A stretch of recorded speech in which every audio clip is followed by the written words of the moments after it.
All right, everybody, welcome back to Cool's Interviews. Today is quite a fascinating topic, mainly how I found it, Jason's experience, and how Jason has used this to really change how he looks at life. Jason is going to be our guest. He wrote this book, 8 Days Till Sunrise, and this is a book and really topic I found because I walked into a Barnes and Noble one day, kind of out of the blue, decided to go there, and he was there. So, Jason, thank you for joining us. And for anyone that perhaps doesn't know you, just quick little bio to tell them about yourself. Sure. First, thanks for having me on. I appreciate it. Um, so my name is Jason Dennen. I've been living in Colorado for about 22 years, originally from New Jersey. Moved west to kind of experience something new that I had never experienced, rock climbing, outdoors, things that kind of New Jersey just didn't have.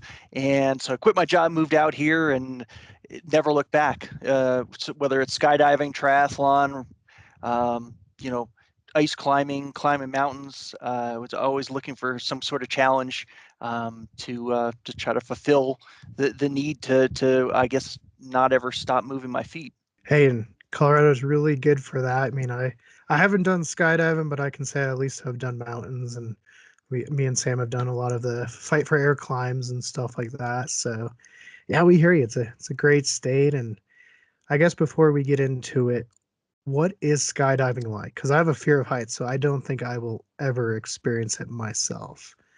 You're assuming I don't have a fear of heights. Once you're at the door, it doesn't matter. Once you fall out, there's no going back in. So, you see the ground for 2.5 miles above, and cars look really small, and they start getting a little bit bigger as you go, and then it's time to pull the parachute. As far as how it feels, I think it feels different depending on where you are in your journey. I think at first it's terrifying. I remember the first time I jumped out, I was my hands was shook for 6 or 7 hours afterwards. I was like, "What is this? This feeling was great for a couple minutes, but now I want it to go away." And then as you get more and more comfortable with more and more jumps, sort of the adrenaline goes down a bit, and I mean, it's still there certainly, and after a day of jumping 4 or 5 times, you're certainly kind of exhausted, even though it's not like you're running, because that adrenaline goes down and out of your body, and you starts to return to normal. Um, so it's a challenge as it goes forward. At first it's terrifying. It's, can you control yourself? Can you pull the parachute? Can you keep everything together to land mentally? And as it goes, it's more of you're developing skills. Maybe you're wingsuiting and flying your body, or you're in different positions with your body to link up with other people that you're skydiving with at the same time to build formations or do different movements. So it's an ever a changing experience. It just depends where you are. Along the line of learning to skydive, you're always learning, you're always trying to work on these little skills, and there's such a finite time to either do it or not do it, because you're in the free fall for about a minute at a time, and so it's like, minutes over, that's it, you don't get to work on those skills anymore until the next time. So it's I mean, there's the wind tunnel and things like that you can practice your skills, but the wind tunnel, in my opinion, it's good for working on skills, but it's a completely different experience because you don't have to worry about actually pulling your parachute and malfunctioning parachute and outside conditions and things like that. So I always, love jumping out of the plane. That there's the wind tunnel doesn't replace that feeling. So you learn a lot about yourself, really, during the whole process. And it started to me as a challenge of, can I really do this, or do I think I can do this, or thinking you could do something and actually doing it are two different things. So I guess I just wanted to prove myself I could do it. Right. Well, that's a good mindset. We definitely see that later in your book. Obviously, when you get to the recovering part. Now, I know on the day of the accident, you had said it was your third jump. Like, how many times did you usually jump a day? Did it just depend on like weather, or what kind of went into that? Yeah, it is heavily weather dependent. But 4 or 5 times, between 3 and 5 typically. If the weather was nice, 5.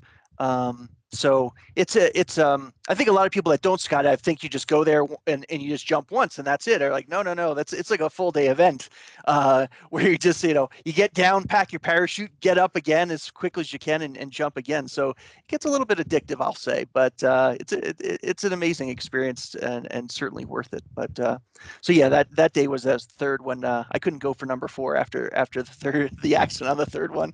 Yeah, which is obviously very understandable. Like we'll get to that here in a bit. You kind of said you had you talked about like rock climbing and triathlons. Do you want to talk about a little bit of that background too before the accident? Sure. So triathlon started after I got out of college. I was looking for something to do. I was like, I can't just sit on the couch and watch TV. And so I was sitting there one day, actually watching TV. And so NBC comes on every November. They have the Ironman World Triathlon Championship out of Hawaii in Kona. And so I'm sitting there watching. I was like, man, I wonder if I could do that. And I wasn't a long distance runner or a competitive swimmer. I knew how to swim, but not the right way. And I hadn't biked since I had a BMX bike. And so I looked at it, I was like, maybe let me try. So first I started running, and then I was like, well, if I could run a marathon, then I'll invest in a bike and everything else that's going along with it. So ran a marathon and kind of went from there, started signing up for triathlons, figuring out to swim the right way. Back then there weren't too many coaches. You just kind of had to figure it out yourself by reading a book and figuring out how to swim correctly and bike and all that. So that started off after college, and then I took a break when I moved out to Colorado, and I started reading books. A friend of mine actually hiked the whole Appalachian Trail, and she got me into thin air. She goes, "Oh, you need to read Into Thin Air, the John Krakauer book about 1996 Everest disaster." Why you would think it's a good idea to climb after reading that book is beyond me, but for some reason that sparked something in me. I started reading other books and more. So I mean, New Jersey doesn't have any or very little climbing, so I just started reading books. I was just like, yeah, this sounds like something that'd be super challenging. So at the same time, I decided to move to Colorado, and I live in Boulder, and Boulder was like the triathlon mecca. All the pros would come and train, and where I was in New Jersey, I mean, I'd go for a 6 hour ride on my bike and see like one other person on the bike the entire day. Here, you leave your driveway and you see three people go by before you even get out of the driveway. So I was like, man, I need to move somewhere where there's people that do things similar to me, or so that's how I kind of found Boulder, Colorado, from triathlon magazines. And then I realized after I'm reading all these books and I'm about to move out to Boulder in a couple months, I was like, wow, wait a minute. It has some of the best rock climbing in the world just right outside of town. I was like, lucky for me. I guess I'm going to start climbing. So in the move out to Colorado, I went out to Washington. They have a lot of training out there because there's glaciers and things like that. So went on a 2 week course, learned how to rock climb, learned how to travel through glaciers and ice and things like that. I mean, as much as you can learn in 2 weeks, I suppose, at least as a starting spot. So I moved out to Colorado, stopped doing triathlon, started doing climbing, and kind of, learned the ropes, got my butt kicked a whole lot of times. Where they say you only get good judgment by living through bad judgment. And I lived through a lot of bad judgment, learning how to climb. And yeah, went down that road, went back to triathlon after that for a bunch of years, and then discovered skydiving because I was out riding my bike and I went past the airport. I see people in the air with the parachutes, and I'm like, let's go try that. So there's always something to try out here. Right. Yeah, I started I guess rock climbing, but mountain climbing when I was probably in my like maybe 10 or 11. Started with Sherman and Bearstadt. So not too All right. difficult, but some 14ers. And yeah, in your book, when you get to the picture section, you actually show yourself with a one of the oh, what are they called? The replacement parachutes, the safety ones. So Oh, your yeah, first one the had reserve, fell. yeah. Yeah, so what happened there? So I was so the first time I had a cut, what they call it, a cutaway. You don't actually cut anything. Back in the old days, I guess you actually cut something up, but not with modern gear. But I was learning to wingsuit. So at this point, I had, I don't know, a little over 200 skydives under my belt. And there's a training class for wingsuits, just because there's certain things about a wingsuit that make opening the parachute a little more difficult or problematic, where the parachute can get stuck in what they call a burble, where it doesn't fully deploy, and you have to figure out how to fix that. So there's some dangers that aren't the same as just falling straight down to earth. So third jump of the day on learning how to wingsuit. I finish the wingsuit. I'm flying along, pull the pilot chute. My parachute deploys, and all of a sudden it gets really tight around my neck. So the whole thing gets pulled up, and almost to the point it's starting to choke me out. And I'm going into a really tight spin towards the ground. So it's like the G forces are super high, and so it's always an interesting thing the first time you ever have to cut away from your parachute, because that's another thing. You practice on all these what they call emergency procedures, where there's one handle on one side of your chest where that releases the parachute when you pull it up, and then you pull out the second one and that releases your reserve parachute. So you're always touching them, whether you say before you actually jump out of the plane, just to remind yourself in your head. So it's not something you have to think about to fix. It's you automatically do it when something goes wrong. So the parachute deploys. It's around my neck. I'm swinging these tight G forces, and I'm just like, oh man, something's not good. So I quickly look up and I see the parachute's just a mess above me in line twists, and there's no way I was going to fix it. So you only have a couple seconds to figure out, like, am I cutting away? What am I doing? So it was just like, so I pulled the first, emergency handle, and it pulled away the parachute, and the second one brought open the reserve. I think I was in 2 or 3 line twists in the reserve. So it means I was spinning when the reserve went out, because I was spinning from the original parachute. So it's not like I could have just stopped spinning, because I was in a terminal spin that there's no way I could have fixed. So I'm already spinning in the second one, which means when your parachute goes up and you're spinning, well, the lines spin. So it's open. Luckily, it's the top of the parachute is open, the reserve, but I'm just like, oh, I need to fix these line twists. And you have to unspin yourself, I guess is the way to say it. You kick out of it, or you have to use your momentum to get that twist out. So I get out of those 3 twists, and I'm still looking. I'm like, okay, where am I going to, land anywhere near the airport and or the runway? Because I'm pretty far out. And luckily, I was able to still guide. I had enough altitude to still guide myself to the grass where the landing strip is. Because when you first learn to do wingsuit diving or just regular skydiving, you pull much higher than you would as you get more experience, because you build in an extra safety factor if something screws up, like what happened on that third jump. And pulling the reserve gave me enough altitude to fix it, because you can't undo altitude. Once you're at a certain altitude, you can't go back up. It's like ground's coming. So it gave me a little more time to pull the reserve. So that's an interesting experience when you pull the reserve. You definitely get adrenaline going. You get a weird, at least for me, I got a weird smile on my face, like you got away with something. I don't know if that's the right feeling, or you just have the adrenaline flowing, and you're just like, oh, that just happened. That was the first time I had a cutaway. So I was like, in some ways, there's pride too, because you're just like, well, I was in the pressure pack situation. I still followed through with those safety procedures and saved my own life. So, I mean, I guess there's some pride in that. Right, taking pride that even when it got tough, you stayed calm and were able to follow what you're supposed to do.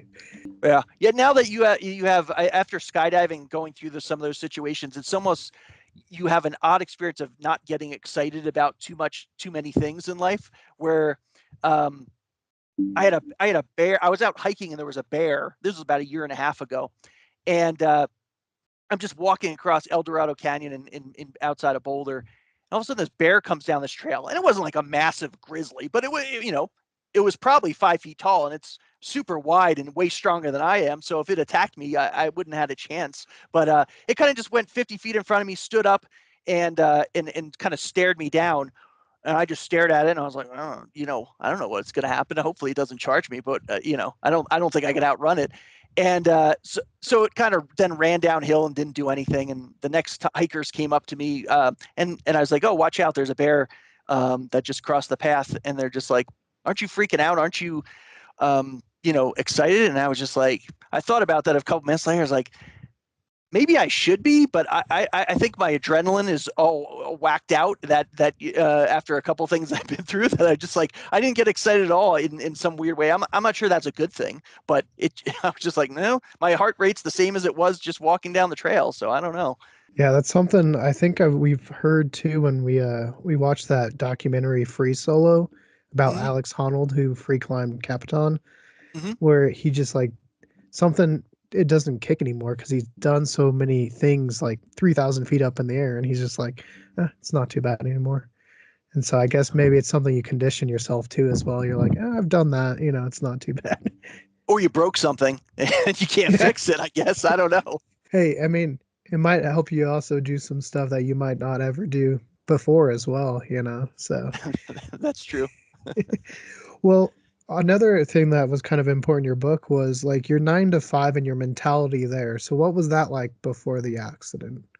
Yeah. So a few years before the accident, I get a promotion, and little did they didn't really tell me that it was going to be turned into 12 to 14 hours a day, and working 6 days a week, and it was a ton and more than I was expecting, and probably more than I wanted, or I definitely more than I wanted. So you kind of feel like your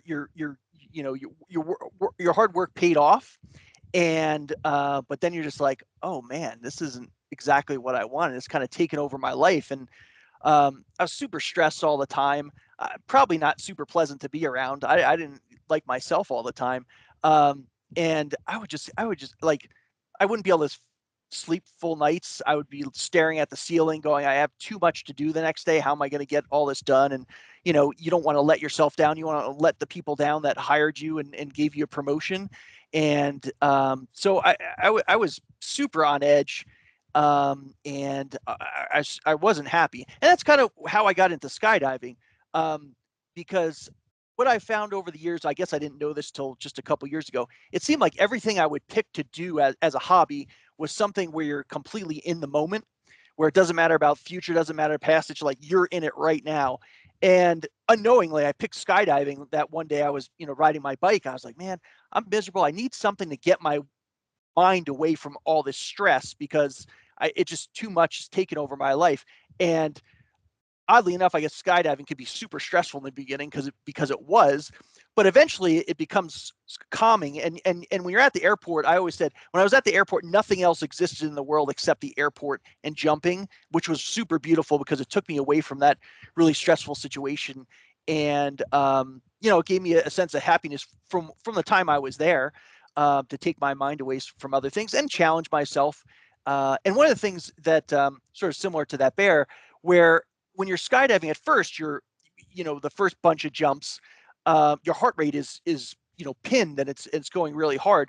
But as you get more and more into it, what you realize is when you or what happens to your body is you jump out of the plane and actually you get more calm and your heart rate goes down, um, while you're jumping. Now, if something like the pulling the reserve happens, then certainly you spike back up. But if everything's going all right, you're sort of in a calmer state than you certainly were when you first started skydiving. So it's kind of an amazing feeling. Yeah, I still don't know. Hey, hardest part is signing up. Just call up, give them your credit card. Once you jump on the plane, you're not getting back out until you jump out the door. So I would Right, there's encourage you to one do way it. out. Well, Sam, before we go any further, do you have any questions to kind of just start off? I guess we could do this one that's not pertaining to afterwards, but have you wanted to skydive again since the incident or no? Yes, I've had the feeling to want to skydive, because even I was rehabbing, after the accident, and on certain trails that I would walk on, easy trails, I know what the plane sounds like, the jump plane. So you would hear it going overhead, doing their circle to get to altitude, and you would kind of get a little bit excited. And but after the accident, before I was able to walk or do anything, my mom was just like, can you please not jump out of, she knew how my screwy brain works. She's like, can you please not jump out of the plane again? And I felt tremendous guilt, going through that accident, putting them through it. And there's other things to do. And I said, okay, I won't. Because they were already nervous every weekend I would go and skydive. But I can't imagine, what we'll talk about with the accident, putting them through it every weekend if they were knowing, where is he today, and is he jumping out of the plane? And we saw what just happened a few months ago. So I was like, we got other things to do. So, I mean, yeah, I kind of gave it up. That's completely understandable. Yeah, totally fair. I guess let's get to the accident of the day. What was it like, obviously, before, because you did 2 jumps? Uh-huh. Do you want to kind of just set the stage how everything was going before the accident? Yeah, just a normal day. I mean, got up, went for a trail run, headed to the airport, and the first 2 jumps, went off as normal. Nothing super memorable about it. I mean, thinking back now, I had a look in because you take a log of all your jumps and you write it down after you do that, or most people log them for a variety of reasons. But months later, I had to look back because I didn't remember that I jumped 2 times before the accident that day. But so they were unremarkable jumps, just normal stuff, nothing out of the ordinary. It was a nice day, sunny as I remember it. It was June 23rd, so one of the longest days of the year. It might have been, I don't know if it was the 21st or 22nd, the longest day of the year, but this was the 23rd, so it was close to the longest day of the year as far as sunlight being out. So yeah, first jumps went fine. Went up, packed my parachute, went up for the 3rd jump that day, and everything was normal. Pulled my parachute. I was under the parachute going in for a landing, 150 feet off the ground, and then a huge wind gust comes off the mountains. Anyone not from Colorado, the wind out here is can be interesting, unexpected, could be super gusty. It's all over the place. And that's one of the interesting things, I guess, the skydiving in Colorado as well, because you have to deal with a lot of different weather conditions. So 150 feet off the ground, huge wind hits me. So it's like because what you want to do when you're skydiving is you want to land into the wind if you can. So typically you're talking about less than 15-mile-an-hour winds. 15-mile-an-hour winds, you probably go straight down. Usually this day it was probably 4 or 5 miles an hour into the wind. So in that, your parachute is going typically without any headwind, about 20, or mine was 25 miles an hour straight ahead. So you're into that, let's say 4 or 5 miles an hour, you fly into it, and it gives you a nicer, softer landing because it slows you down a bit. So I'm doing that and, flying forward, and that wind hits me from behind, and all of a sudden I'm like shaken up, almost like picked up in the harness, which is I never felt before, and jostled, and you're like, it was incredible, like kind of gust that hit me, or surge. And so I kind of get my wits about me again, and I'm just like, that was hard. And so 150 feet off the ground, it's about 5 seconds before you land. So in front of me is a fence and an airplane hangar. So before that wind gust, there's no question I was going to land on the grass like I had done hundreds and hundreds of times before. So I get hit by this wind, and it starts gusting me really much faster forward. So I was just like, well, I don't know. I have 5 seconds to land. And the thing about being that low to the ground, you can't turn, because the way a parachute turns is you have 2 handles. If you pull on one, it collapses the outside of the parachute, and it creates your parachute dives towards the ground. Now, if you're way above the ground, that's the intended purpose. And if you lose 200 feet of altitude, well, that's fine, and that creates the turn, and then you level off, and then you start going straight again. But when you're 150 feet, if you do that same maneuver, you'll go directly into the ground because your parachute won't have enough altitude to recover, and you're going to hit the ground at probably highway speeds. And if you hit the ground going, 40, 50 miles an hour, you're not going to live, or it's pretty unlikely. So when it hits me, I just go, okay, I can't turn away from this because I'm going to go right into the ground. So I'm just like, well, I hope I land in time before this fence. So you're counting down the seconds, and you get down to like 2 seconds, and I'm going really fast, much faster than normal because of that wind surge. Like, I don't know if I'm gonna be able to land in front of this fence. And then with 1 second to go, I'm like, there's no way. I'm carrying way too much speed, and it kind of, as I'm about to touch down the ground, I hit the fence, and it was a wire, almost like a cattle fence. So it's 3 wires. So 1 wire comes across my chest, 1 across my stomach, and I'm going so fast. As soon as it goes tight, it just breaks. I'm not sure if it, exactly broke at the time. I don't know if it snapped or broke the poles that it was in, but it didn't slow me down pretty much at all. And then 10 feet behind is the airplane hangar, which is just, a metal building. And I hit right into the side of that, and I black out when I hit it. And I thought when I hit it, I said, I'm okay. Turns out that's not exactly, or maybe I did say that, but what happened was I was laying on the ground. First folks that came up to me, and I'm blacked out. So they told me this happened months later. They start talking to me, and the first thing I say to them is, "Don't call anyone. Give me a second. I'll be okay." And it's an odd thing to say, but I what I truly think is I went into fight or flight mode, and my body knew something was terribly wrong, and it chose to fight. And that it's almost like when you fall down, if you get up really fast, you're like, oh, I'll be okay, But I think that mentality is what I had, was to get up, and there's no way I was getting up with all those injuries. But I think it was my body kicking into default mode of going, okay, now it's time to survive. So that was shortly after the accident. Luckily they called 911. They didn't listen to a thing I said, which I'm thankful that they didn't do that. They saw my broken body laying on that ground. It was like, this is something's really bad. And so luckily the fire chief was just like a mile or two down the road, just happened to be in his truck. So he was on the scene within, 4 or 5 minutes. Yeah, and you were going fast enough that you left a dent in the building. You showed it in your book, and it's pretty crazy. I did. I eventually went back and visited the dent.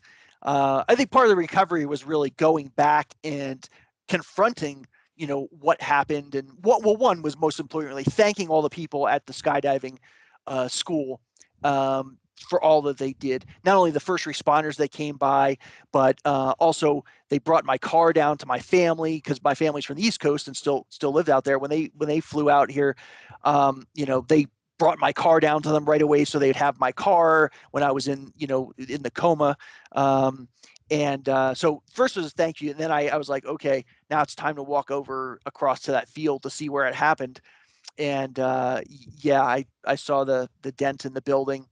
And actually, I got a call probably 8 or 9 months later. I was at my office. I was finally, at this point, I was recovered. And I get some, this is before you didn't answer your cell phone, because all those insurance companies will call you trying to get you to buy whatever, your car repair. So you still answered your phone. So I answer it, a weird number. And so they said it was some insurance company from, Northeast Kansas or something. I was just like, well, I don't have insurance through them, I don't think. So they're like, are you the guy who hit hangar 112 at the Vance Brand Airport? I was like, yes, that was me. And so they asked me, they record it and asked me to explain the whole thing. And I said, well, do I owe money? And for that dent in the building, and apparently the person who owned the airplane hangar waited until they knew I was okay to report the damage. And apparently that was the insurance company they had as through my skydiving license, that I was unaware of, who eventually, I guess, paid for the dent. I wish they would have given me the metal, piece out of there, and so I could hang it on my wall or something like that, but it didn't give it to me. But I didn't have to pay anything for it. The insurance covered, I guess, my dents in bodies, creating dents in sides of buildings. So yeah. Oh, well, that was nice of them, at least not to have to make you do it. That Considering $150 a year covered that dent, I guess, that I paid in premium. Well, then that takes us to obviously you get taken to the hospital and you go into medically induced coma Yeah. because your injuries are severe, and we'll let you talk about that. But much like when I read another book called Bridging the Tragedy, which was about the Silver Bridge collapse, where I had one scene that stuck with me. The scene that stuck with me reading your book was your dreams during coma. Like, they're pretty haunting. So, Yes. first, if you want to talk about the injuries, and then obviously the fight you had to do while you were in a coma. Sure. So, so after the accident, they call 911. Luckily, there's a community hospital about 2 or 3 miles away from skydiving school and airport. So they got me there really quick.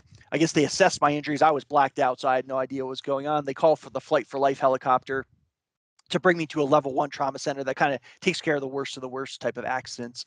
So it's about 50 miles away. I do remember hearing rotor blades for a short second, and I don't know if they put me out or I just went out or what it was, but I did know I was on a helicopter. And so they get me to the hospital, go into immediate life-saving surgery. So the big injury, or the most severe, was when I hit on my left side, and I break 10 of my 12 ribs, and that impacts my heart so hard that my heart shoots out of where it normally sits, called the pericardial sac, and ends up on the right side of my chest. So the doctors later tell my family after they do the surgery, like, we've never done the surgery on anyone before because no one ever makes it alive. That's pretty much in a blunt force trauma situation like that, you're dead on spot. They're like, we can't believe he made it off the field or in the helicopter to come to see us. And one of the things they said, they're like, we don't get to treat people with this many injuries normally, just because people die when they have that many injuries. So yeah, they intubated me in the coma. So besides the heart, it was about 20 broken bones, 4 total organs they had to fix. So I was kind of a mess. My body just broke up on impact when it hit the building, because immovable object. Besides, well, I guess I moved it a little bit with a dent, but for the most part, it didn't move. So then I'm in the coma, and it was so nightmare after nightmare after nightmare. We're talking hundreds of nightmares. And the weird thing about being in a coma is, if you, in normal situations, you have a nightmare, you just wake up and say, well, it was some nightmare. You shake it off and you go on living life. But when you're in a coma, you can't wake up. So it almost becomes your reality, what's going on in that coma, some altered state of what's going on. So most of the nightmares kind of have a similar theme, in that I'm in horrible shape. People are with me, but they're refusing to help me. And I mean, for instance, one of the first ones I remember is, so there's 2 hospital staff carrying me. I'm in a sheet, and they bring me out to the desert. And then they lay me down into the desert, and they just walk away and say, sorry, we can't help you. And they get progressively worse as we go. It's like, and to me, it was like temptation to give up, because I could easily just said, this is too much with all this bad news, because I really don't know what's going out on the outside where people are actually helping me. But inside, all I'm thinking is people don't care and people aren't willing to help me. And that's the message I'm getting in this coma. So you kind of go, no, I kind of don't believe that that's really this case, that people don't care about me and don't want to help me. And you kind of just keep fighting through these dreams, and then they get, like I said, progressively worse. So then it gets into, from, someone's just leaving me. Then there's a point where I'm in a doctor's office, and I'm kind of like on a couch waiting to be the next person to be seen. And all of a sudden it's like, I think I'm next. And then they go, nope, sorry, we're not going to see you. We're calling the police instead. And you don't know what you did. A lot of the dreams came in like after something horrible happened, but I never knew what happened or why I was to blame for whatever was going on. I mean, there's another one where, I'm on a bus and it's turned upside down, and you're kind of hanging upside down in your seatbelt, and all these other people are there, and they're blaming you for whatever happened. And you're just like, I'm in the back like everybody else. I'm not sure how I flipped the bus over, but, and then it gets to a point where, another dream where I'm kind of laying broken in a backyard, and the people are having a barbecue. I don't know how I ended up there. I kind of just started at that point. And then, so there's a young boy, maybe like 14, 15 years old, and he's with his dad, and they're staring at me, and they're mad that I'm laying in their backyard all broken on there. And the kid just looks at his dad and goes, why don't we just let him die? And then, then I start getting angry. I was like, wait a minute. I was like, there was no reason to want me to die. I did nothing to this kid other than lay there. And then you kind of fight through that. So go, okay, that's not real either. And then, you get to a point where they're trying to actually kill you. One of the last dreams is, I'm on like a tourist train, kind of like those little tourist trains in Western Colorado that goes to those little mountain towns. And they kind of they pick me up because I can't move in any of these dreams. I couldn't talk up until this point. And they kind of just load me on there and they just say, you know, and apparently I did something wrong. Again, I had no idea what horrible thing I had done to anybody, but they just say, you know, anyone while you're on this train is allowed to kill you if they want to, and there's no repercussions for them killing you. So, and it's like an open card train. So you almost think of like people shooting you from the outside, like a sniper or something like that. And so it starts going along, and at first I'm just like, somebody going to shoot me or what's going to happen? I have no defense against this. And then I kind of just like, all that worry kind of went away. And I kind of, for the first time, kind of stuck my neck up and spoke for the first time in any of these dreams. And I said, you know, I was like, if you're going to kill me, you better kill me now. Because if you're not going to kill me now, you're not going to have a chance later, because I'm coming back from all this and I'm coming back strong. And then kind of all the nightmares went away. And the next thing I remember was opening my eyes and seeing the doctor looking down at me at my bed. And he said, you know, you're lucky to be alive. And I, you know, you're kind of in a weird state when you open your eyes and it's like sunshine. Yet my eyes hadn't been open in 8 days from the coma. So my eyes are adjusting and they must have taken my contact lenses out because I can't see too well without corrective vision. I just see the guy in a white jacket. I was like, well, if he must be pretty important. He has a white jacket on. If he's telling me I'm lucky to be alive. And I was just like, thanks for helping me. And I kind of just put my hand up and gave him a little high five. And he looked at me like, what are you doing? It's like, I was like, yeah, I guess he doesn't get a lot of high fives from people that just wake up from comas. But I didn't know. I was just like, thanks. And I was so happy to be out of the coma that I was like, I'm looking for high fives for everybody. I was like, I'll hand out a high five all day, every day for this. So it was like, if he was bold enough to tell me I was lucky to be alive, I guess I was you know, bold enough to give him a high five, I guess. Right. Yeah, some reprieve from that. Well, Sam, before we keep going into like rehab and stuff, was there any questions you had about like the accident itself, injuries, or the nightmares or anything like that? And because I haven't had the chance to read your book yet, but I did see some other interviews that you did with some other people. Did they actually check for brain damage, or are you just like assuming they did? Well, so when I wake up, I have no idea what my injuries are because I blacked out when I hit the building. So, and probably super lucky that I blacked out because I didn't have to deal with, you know, all that pain. But there's plenty of pain to come. But at that point, not a lot. So when I wake up, I'm looking out and I'm like, what the heck is wrong with me? Because I knew I could move my hand because I gave him the high five, but I see like casts on my arms. There's you know, white gauze all over my chest, and there's 10 or 12 tubes coming out, draining blood, and I'm just surrounded by machines beeping. Like there's like five or six IV bags hanging up and going into me.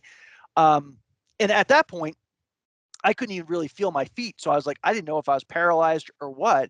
I just knew I could move my hands. So I was like, well, I guess my upper body's not paralyzed, but the rest of it. And then my chest was super tight. So when they put my heart back, they sawed my sternum in half.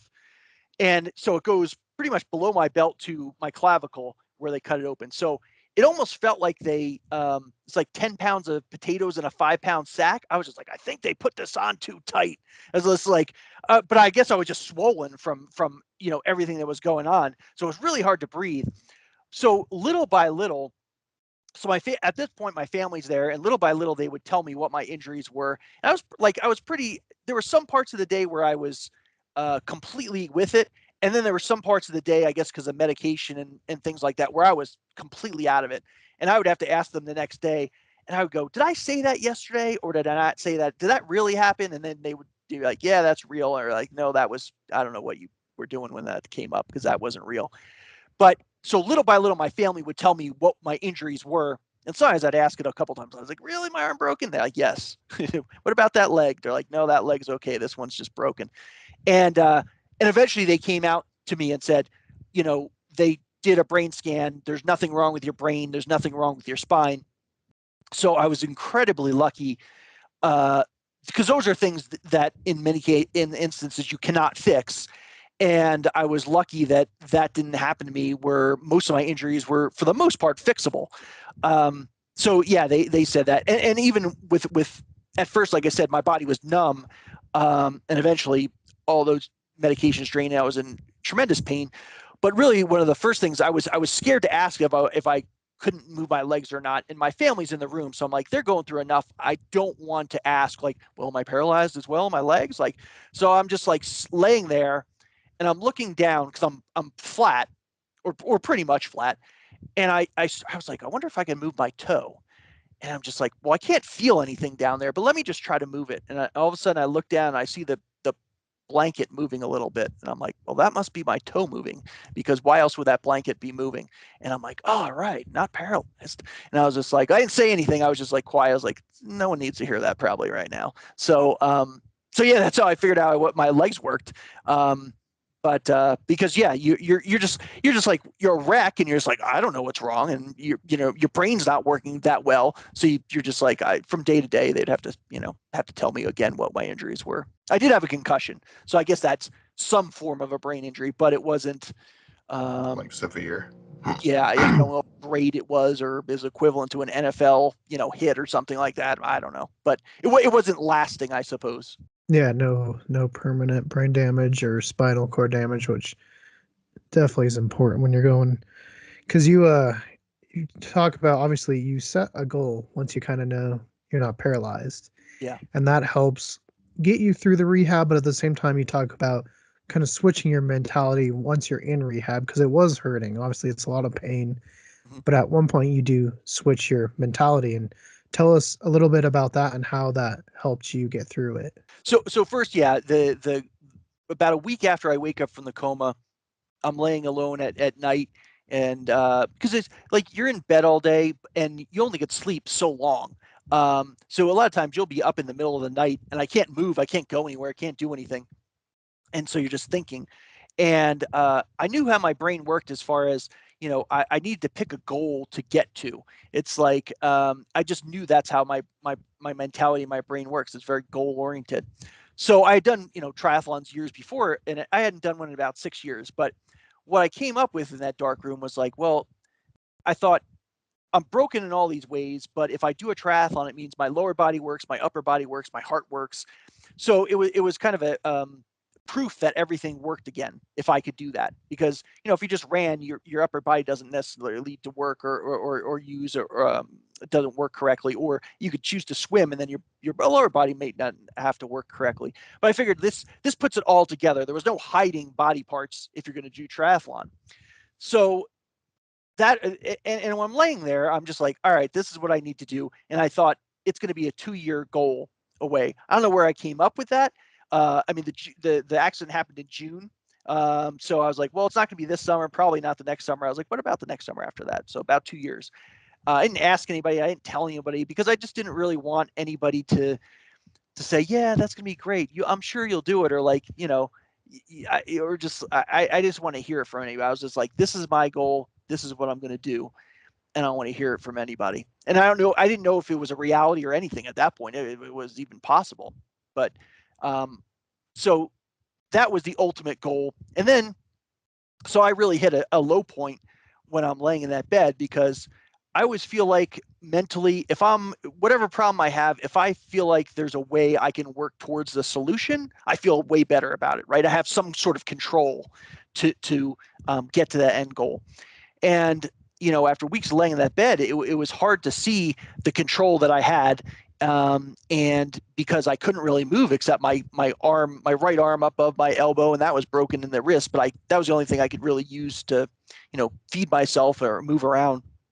And so I'm laying there, and the therapist at this point, a lot of the pain has really taken a hold of my body. And the therapist would come in, and my left arm was that a cast from my shoulder all the way to my wrist, really badly broken elbow. My shoulder is kind of frozen. It can't move very much because of all the trauma. So they would come in and move my arm like an inch or two. And an inch or two, I'm screaming in pain because it's so bad. I'm like, I sweat through my gown.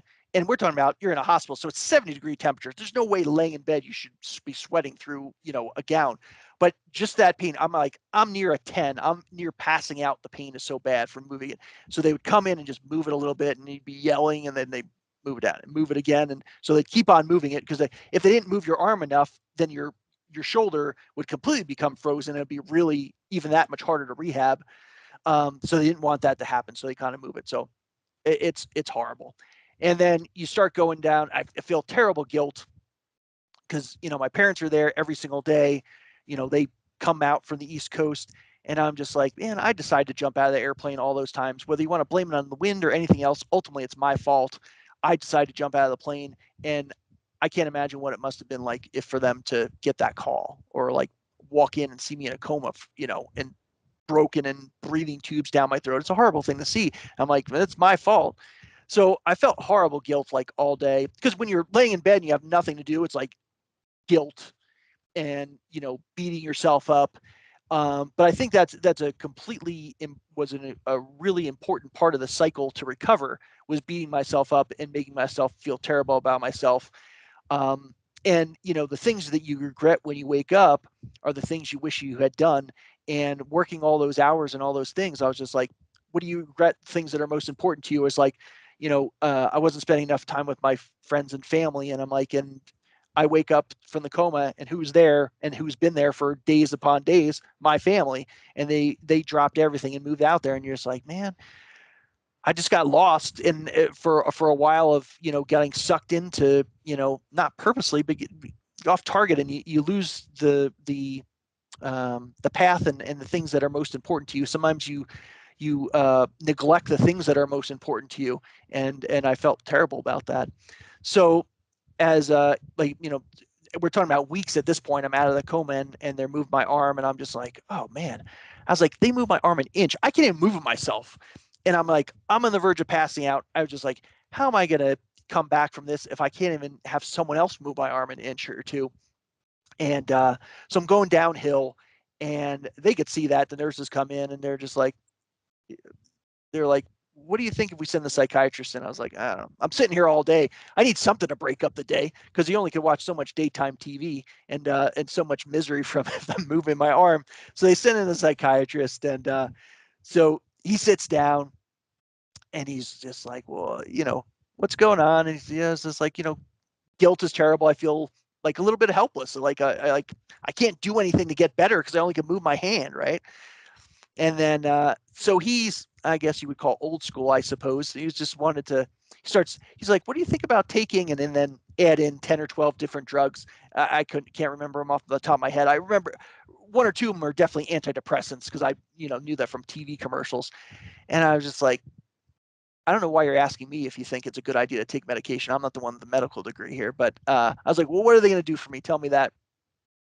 He's just like, oh, don't worry, I'll take out your highs and lows. I was like, sure. I was like, well, there weren't too many highs at that point. It was mostly lows. But I was like, I was like, this is your solution.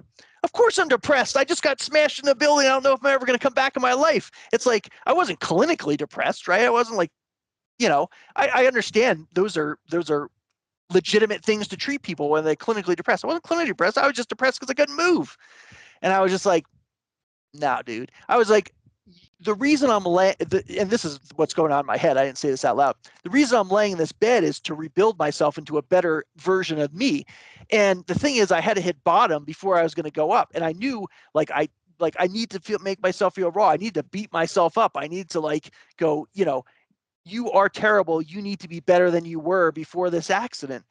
And so I'm like, this guy's just trying to make me have a shortcut. And I thought he was taking a shortcut in his own job too, because I'm like, he just wants to make me docile and not have to deal with the thing. So I was like, but if you don't deal with it now, eventually you're going to have to deal with it, And I was like, this is the perfect time for me to deal with all the emotional stuff I'm going through, because I have nothing else to distract me other than think about the things that I'm regretting in life right now. And I was like, I don't want that taken away. And I was like, I need to go through this myself. I need to feel miserable. That's the recipe to come back. So I just looked at him and go, get out of my room and don't ever come back. And he was weak-willed apparently, because he just got right up and left. And it was 2 minutes from when he walked into the room to when he left. So he didn't last very long. I was like, this dude's weak anyway. Get out of my room. So he leaves, and I'm just getting madder and madder and madder. And it was the first time I've been mad since like I got into the accident. And I was just like fuming. And then as time goes by in that day, I'm realizing like this guy was in my life for 2 minutes. There's no way I could be that mad at this guy for 2 minutes of my life. And I was like, no, I'm really mad at me because I let myself feel helpless. And I was like, that's not me. I'm not helpless. I gotta figure something out to get forward. So always like these, we say, ideas came to me at night when I'm like sitting in the dark by myself in the lonesome when you should be most depressed, and that's when my brain would start going overtime because no one else was in there to bother you or talk to you or take your temperature or whatever the heck else they were doing all day to you, poking and prodding me. And I was just like, okay, let's figure out something to do now. I was like, I only can move my hand, but I was like, my mind finally felt like the clouded nature of all that medication finally went away. I was like, my mind feels like it finally works. And I'm like, okay. I was like, and early on, my dad was just like, he's like, coming back like this is going to be just like one of your races, training for one of your races. And it went in the back of my head, but then it like came out like weeks later of like what that actually meant or how I translated it into my mind. I was like, you go on like an Ironman triathlon, it's 14 or 15-hour race in a day. It's like on day one of training, you're nowhere close to being able to complete that race or do well at. It's just like you have to take little steps every single day. I was like, the same mentality I had for racing is the same mentality I need to put towards recovering from this. And I was like, you've been on some bad situations in the mountains before, avalanches coming down, almost freezing to death, frostbite on 10 toes. Like, it's not, it wasn't my first bad thing that ever happened in my life or tough thing that to go through. And so I'm like, you just need to use that same mentality you've built over your entire life. It was like I was in training for this to eventually use all those skills I had learned and built over my life for this comeback. So I go, okay. I was like, I've been in bad things before. You're going to deal with things you never thought you would have to deal with when you started the journey. I was like, just press forward every day, find a way to get a little bit better. Because up until when my mind was on all these medications, I was like, oh, I'm just going to like get up and jump up one day and start walking out. And I was like, yeah, that's probably not going to happen. Considering they won't let me put any weight on my body because I couldn't get out of bed. It was just lay in bed. So 10 weeks, I was just like in bed, not able to move at all. And so I said, okay, find a way each day to get better. And then it was like a weight lifted off my shoulder. Like, you're putting too much pressure on yourself to get better all at once. Just get slightly better each day. And over 30 days, that's going to make a huge difference. And then 90 and 120. And I was like, okay, this is going to take months. Okay, I could deal with that. And then I kind of took control of the pain. I hated the pain medication. I because it kind of altered your mind. And I was like, I need my mind to be clear to think about the things and rebuild myself and be better. But they will come into your room every couple hours and they're just like, you probably should be taking more pain medication because you're so broken. I was like, because they would try to encourage me before rehab, like, take some, it'll be better for rehab. And I was just like, no, just give it to me raw. You know what? If it hurts, it hurts. And so I was like, okay, I need to control that because, once in a while I would take pain medication, but I try to avoid as much as possible. But from then on, I was like, no, I don't want any of it anymore because I was like, it's not going to be around forever. And, when the rest of my body starts working again, if I can't deal with the pain now, how was I going to deal with it later when I didn't have any pain medication? So I was like, you got to figure it out without pain medication now. And the way I looked at it is like every day you get through another day of getting through pain without it, it was like you're that one day stronger. Because if you can get through today, you can get through the next day, and then the next day after that, it's like, it gets easier and easier as just from a mental standpoint. So then I that night I let go of the guilt and was like, you can't keep living in this guilt. You can't change that skydiving accident. You can't change it now. It happened. But what you can change is how you live your life going forward and making sure you're taking care of the things and spending time with loved ones and all these things. And one of I always say, my mom didn't like this when I said this to her after I got out of the hospital. I said, Mom, you know what the best part of this accident was? I was like, we spent 105 days together in a row. I was like, you know how long it would have taken us to spend 105 days together with vacations and everything else? It would take years. And she was like, yeah, that was so it took later. She didn't want to hear that point after the hospital, but I was like, but honestly, it was amazing time to spend time with my parents. I mean, I was a little bit broken now, but I wasn't always the best conversationalist when I was going through that pain, but it was in later parts of my life that, I live across the country for them, and I wouldn't have that chance unless this happened. So there's some silver linings. You got to look at the bright side of everything. And then that night too, I started realizing the importance of what I went through to help other people. Because at that point, I probably told the story 50 times, because there's always new people coming in your hospital room. They read your medical report and they go, holy cow, I can't believe you went through this. And they would always ask me about the accident. I would tell it. And at some point you were like, yeah, I'm kind of getting PTSD every time I tell the story. Like, I already relive it in my bed 100, how many times a day. And now you're asking me about it again. I wouldn't say that, but I would think that. But then that night, what happened was I started stopped thinking about how it made me feel to tell the story. And I started thinking about how people reacted every time I told the story, because it was like I would tell the story and then they would start telling me about some struggle they were going through in their life, because all these people in the hospital, the nurses and all those people, they see so many terrible things, and not everybody gets out of the hospital. There's a lot of people with, as my mom had told me, like, there's a lot of people that have signs on their door that says, do not resuscitate. And she's like, you don't have that on your door.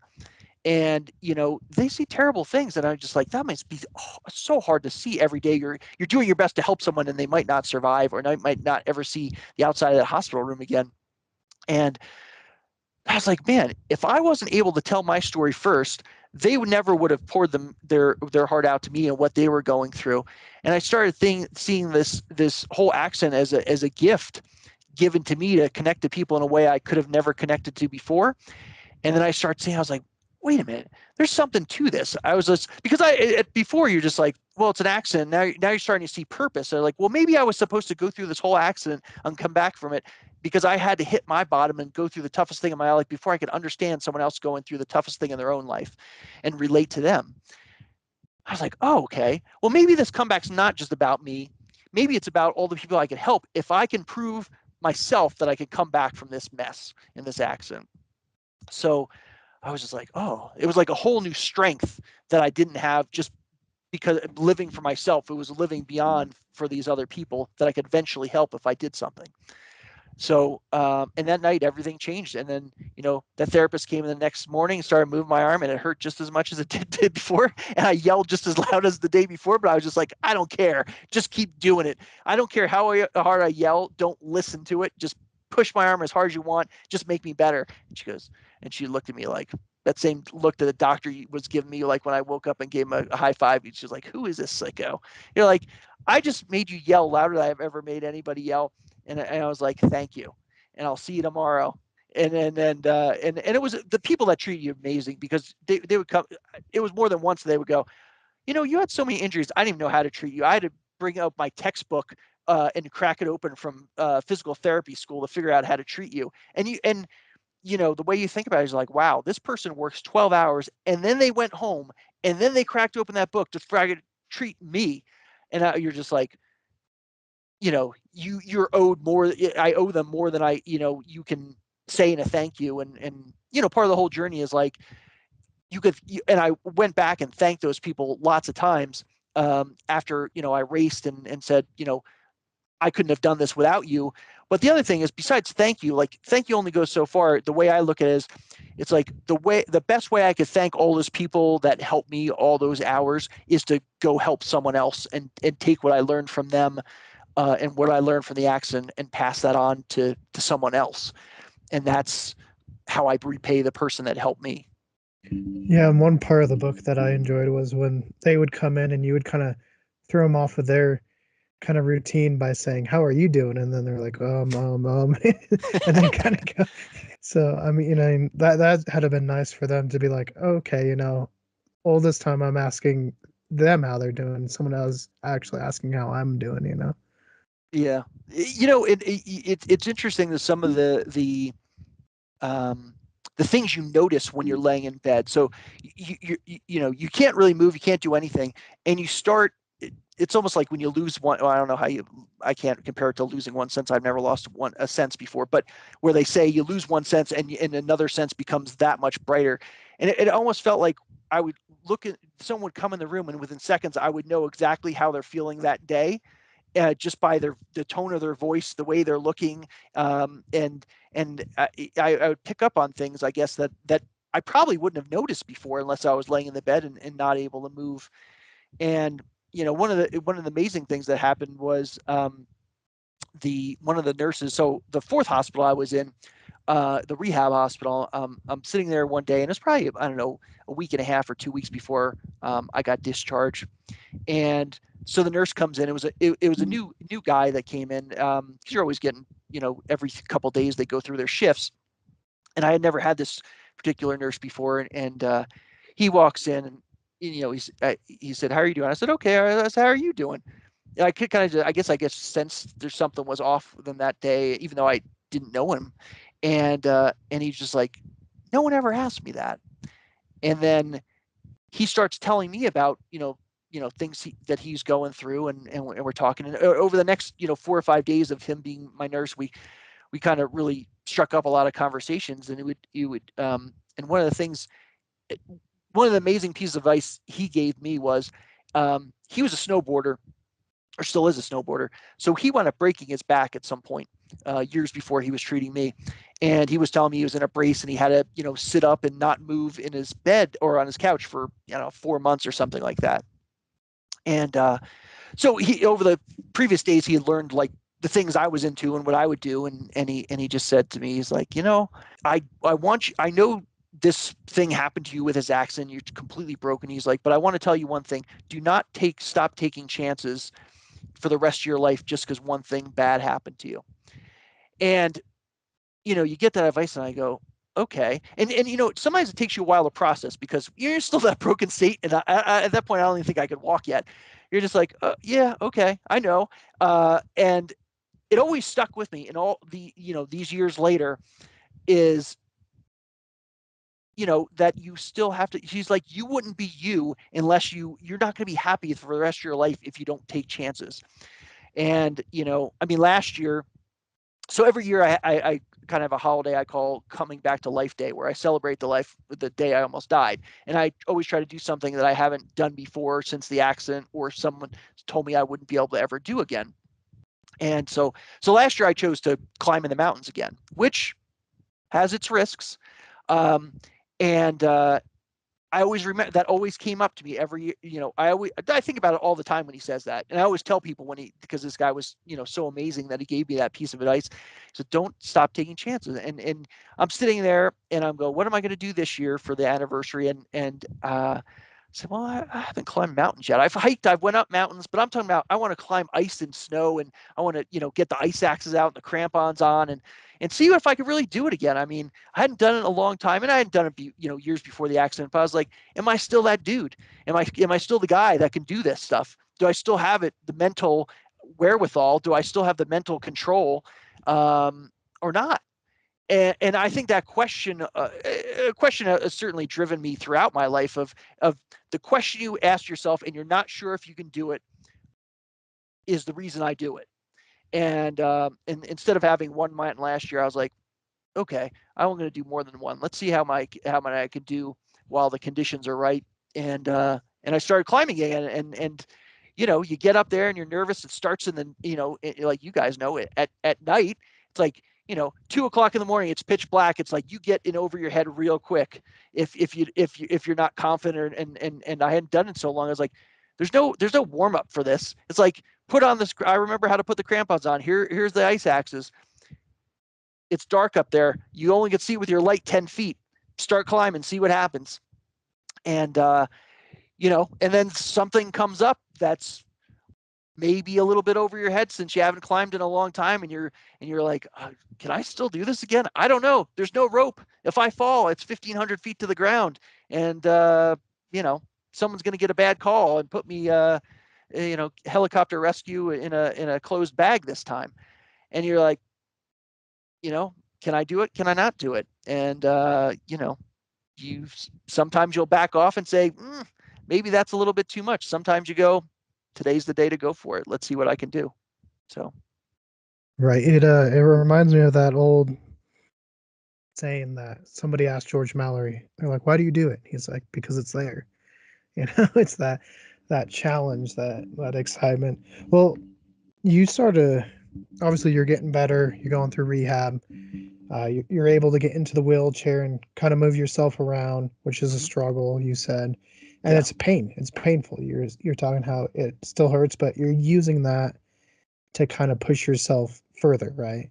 And then once you're out of that, you're able to get into crutches, and then you kind of tell your parents, okay, it's okay to go back home. I need to make myself uncomfortable so that I can push myself forward. So walk us through kind of those steps as well. Yeah. So the first day, so it's about 10 weeks I couldn't move anything. So then they bring me to the rehab hospital. At that point, I think it was a couple days before, they finally took the casts off my arms. So my arms and they're like just so small. And like, I mean, if you don't move for 10 weeks, like, and plus the trauma, all your muscle goes away. So they bring me to this new hospital. And so all of a sudden it's like, okay, you're not allowed to move. Now it's like, okay, we're going to move you. And I was like, okay, I was, happy to move. So the first day they're trying to move me from the bed to the wheelchair. And they said, you know, how about you sit up and then we'll get you in a wheelchair. I'm trying to sit up like as hard as I can. I can't sit up. I can't even budge my back from the back. So it's like, trying to do a sit up. I could not do a sit up at all. And then I, try to put my arm against the side of the bed where they have like a grip on there on the side of the hospital bed. And I couldn't, I wasn't strong enough to pull myself up. And you think about how easy that is in normal life to do that. And then they're like, okay, well, just try to roll on your side. I couldn't even roll on my side. It was so hard. I was just like, I don't have I don't have the physical strength to do it. And I'm struggling and pulling and I just couldn't do it. So basically they had to drag me into the wheelchair. And they drag you to like there's something called a slide board, which is like 2 feet long and like foot wide. And it's basically just a laminated board, and you put your butt on there and you slide from the bed into the wheelchair, and they make it downhill so it's a little bit easier. But I couldn't do that, so they basically dragged me there, and I'm just like, oh, this looks like a bad idea going down this. I was like, don't drop me. And so they get me in the wheelchair, and then they're just like, okay, wheel yourself to breakfast. We'll see how far you can get. And so you figure the width of the room is like, I don't know, 15 feet wide or so. And I'm on the far side. And so I'm wheeling the wheelchair for the first time. I get like maybe 10 feet. And so the one arm so my arm was like stuck in a like 120-degree angle because extra bone grew, and I couldn't bend my elbow at all. So I'm trying to push down without having a tricep, and the other arm is a little bit stronger. So I'm always going in one direction, and every turn of the wheel, I'm all the way to the left each time. So I'm trying to then you're fixing it, and I'm like, after like 10 minutes, they're like, breakfast only lasts for an hour. You're not going to get any food if we let you keep on trying to push yourself. So they took over, bring me to the breakfast. So every day I just thought to myself, I was like, okay, your job is to push that wheelchair a little bit further every day, and that's going to add up. That's all you need to figure out, So every day it was just and then they would give me exercises, and they would, sometimes they had multiple patients, so they would say, all right, do 3 sets of 10 reps of this leg raise or whatever the heck they were giving me. So then they come back 10 minutes later and they'd still see me going, and they go, how many did you do? What's taking you so long? It was like, how many sets did you do? I was like, I did like 10 sets.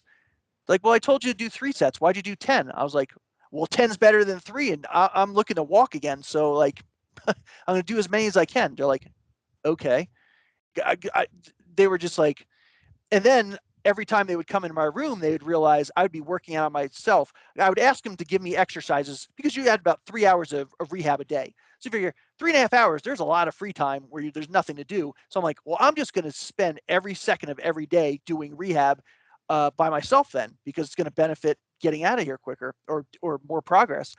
So every time they come in, they'd see me do it some, and then all of a sudden they catch on to it. They're like, okay, he seems to be working. So they'd bring on more exercise equipment in my room. They're like, oh, try this, now try this, and try this when you're by yourself. I was like, okay. And then by the end, there was like more dumbbells and things like that in my room than there was in the rehab room. So once they saw that I was serious about doing this as hard as possible, they would find ways to give me more things to do to help out. And I would never say no to anything. Whatever they asked me, I'm just like, well, I mean, they're not trying to break me. So if they say I could do it, I should be able to do it. So I kind of had that mentality.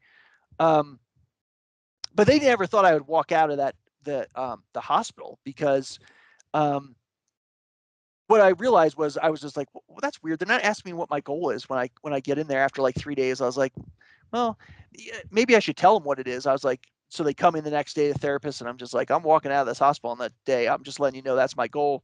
And they're like, they get the crazy look again. Like, that's not happening. They're like, you're going to go home in a wheelchair. All right.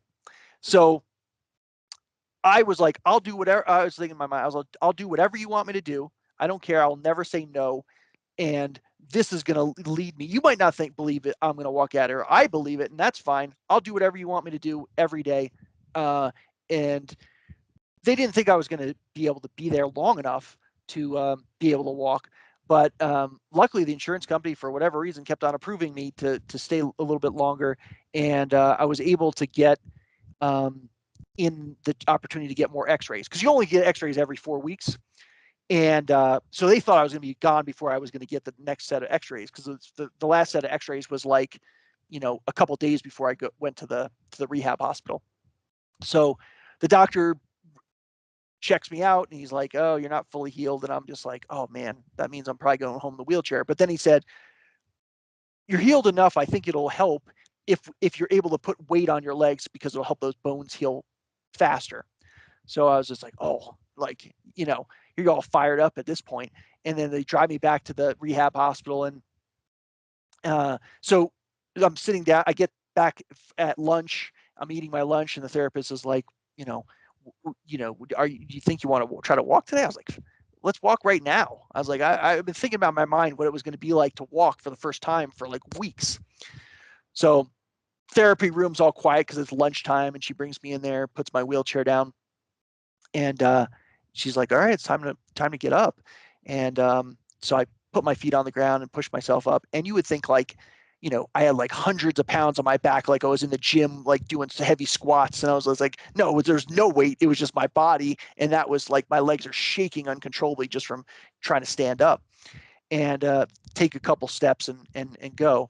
So from then on, it was just like every day I was just like, okay, today I did, they let me walk 6 feet 2 times on that first day, or maybe it was 3 times. So the next day I was like, okay, I got to find a way to walk further than that. And at first they gave me a walker. So every day I'm like pushing the walker around and walk a little bit further the next day. And then, same thing the next few days. And then after, I don't know, a couple of days, the walker was kind of hard to walk with, because it's not how you naturally walk with your right arm and arm swinging with your feet. So I was like, they were like, why don't you try those crutches? So I get on the crutches.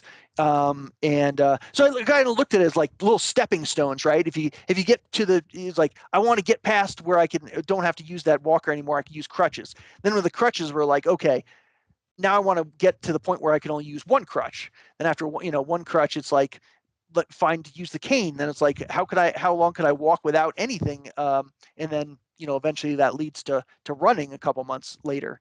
So yeah, it was all like little just stepping stones all the way to go, how do I get to this next thing? And how do I get to this next thing?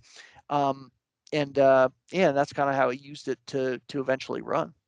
Yeah, no, it's very inspiring. Sam, anything that you want to ask about the rehab and that kind of process there? Yeah. I actually have one that's kind of like it, but what was the concept of time during like the recovery phase? Like, was time like going fast or slow, or just kind of normal as usual? It was a weird bit of isolation in that I mean, obviously there's a TV, and my sister bought me an iPad and loaded up with all kinds of stuff. So certainly, you could watch the news and, the TV's on. So, but you felt oddly isolated from the outside world because you didn't go out to see anything else. You're just in that bed. I mean, and even when I'm in the wheelchair in the rehab facility, you just felt super like isolated, like time outside of the hospital keeps going, but you're kind of stuck in this alternate place of where things are kind of going slow.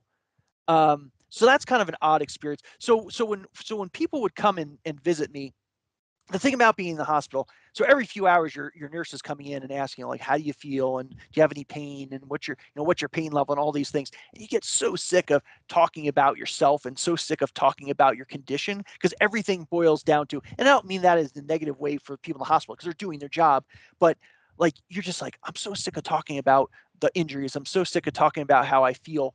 So when friends would come and come and visit me, it was like, the first thing I would tell them in the first 30 seconds was like my latest update physically. I was like, now we have that off the board. Let's have a real conversation about things we like to do. So, friends, we would talk about climbing, or friends would come in and be like, are we still allowed to talk about skydiving? I was like, yes, you're allowed to talk about skydiving. Tell me about what happened last weekend or what was going on. So I was like, there's no things you're not allowed to talk to me about. I'm like, you see that? I'm like, you see how broken I am? You see me laying in this bed? It's still me. It's still the same guy. I was like, don't worry about it. You treat me like you normally treat me. And so yeah, it was, that part of it was strange. And going out into the real world afterwards was, all of a sudden you're like, oh, I could choose whatever I want to eat. There's not just like the two things that are on the menu or today to eat, or I could go wherever I want. So it was somewhat a weird bit of deprivation. It puts you in a concentrated state. The good thing about, in your rehab hospital, it's like, there's nothing here to do about rehab, but that's a good thing too, because there's nothing here to distract you away from doing the all the weights. It's like, if after 3.5 hours of being with the therapist, I'm sitting here all day. I'm just like, I want to take advantage of every minute, but there also isn't anything else to do, because you're like, what are you going to watch TV? You only can eat at the cafeteria so many, hours a day that it's open. I was like, you might as well take advantage of every second. So it's a gift too, that there's not a lot to do outside of, out of the rehab and things like that. Also gives you a lot of time to think, all that burden of, regrets and things like that when I'm laying in bed and I can't move. It gives you, it takes away all the distractions in your life that are normally there, that pull you away from the most important things, that and you're laying there and you're like, I have nothing to think about other than the important things and how I want to do this when I get out of the hospital. Now, it's a separate challenge when you get out of the hospital to actually execute the things you wanted to do, because now all those things that were taken away in terms of distractions are back in your life. And are you going to be that same person, or are you going to do the same things that you said you were, or you thought you could do when you're in the hospital, when all those distractions come back in? So it's, yeah, it's an odd place to be. 3.5 months is a long time to be in the hospital for sure. And when I came home for the first time, so when you come into Boulder, you come over a hill and you see the valley open up of the Flatirons. It's one of the most beautiful views in a world, and if you ask me. But so when I saw that for the first time, and I hadn't seen the mountains for pretty much 3.5 months, because the only time I was out of the hospital, it was an ambulance ride to another hospital, and you could barely see out of the little box in the back, and you can't really see anything. And you kind of come over that mountain and you see the Flatirons open up and all the rock mountains and all the thing, and it's like shining this beautiful sunlight off the Flatirons, and it's like, I'm finally home. I'm finally, been through this crazy battle, and I'm back. And there's a whole lot of work left to go, because that was the just start of another, journey. It was kind of like, now it was 8 to 10 hours a day, and no one was watching me. No one was telling me what to do, except the outpatient therapy. But for the most part, I was on my own, and I would make up my own routines of, what I was doing. And I finally felt like I was taking back control, because I was able to do more physically. And it was just like, all right, now I'm home. Now it's time to go to work for real. And let's see where I can get. So yeah, it is a weird world to be in 3.5 months in the hospital. It's you definitely feel isolated for sure. Even though people come and visit you, you can't go anywhere yourself. So it's, it was almost a weird part that when I wasn't able to get out of the bed, there was this hospital. There wasn't really anywhere to go, but there was like I don't know, this inside part where they had like tomato plants where it was like open to the sun, and they would say, like they, kind of lift me with a crane into this wheelchair, and someone could push me, and they said, why don't you go outside? You need to get out of your room. And I was just like, nope, I'm just staying in my room. I don't want to see, because you couldn't see the mountains. If I could see the mountains, I probably would have asked them to send me outside, but you couldn't see the mountains from this location of this hospital. And I was kind of isolated myself a lot into that room. But like there was nothing else to do anyway. I mean, like, when am I going to go in the hallway? It looks like a hallway. There's nowhere to go. So yeah, it's a weird place to be. But maybe that's why I fought to get out of the hospital too. I was like, I need to get back to, see those mountains and do what I used to do. Right. Yeah, get back to some normalcy and well, you set your goal and you do eventually get to accomplish that goal. Can you walk us through that, finishing that, kind of getting back to strength, and then how it felt to actually get through the triathlon? Yeah. So originally I said I thought it was going to take 2 years to get to the triathlon.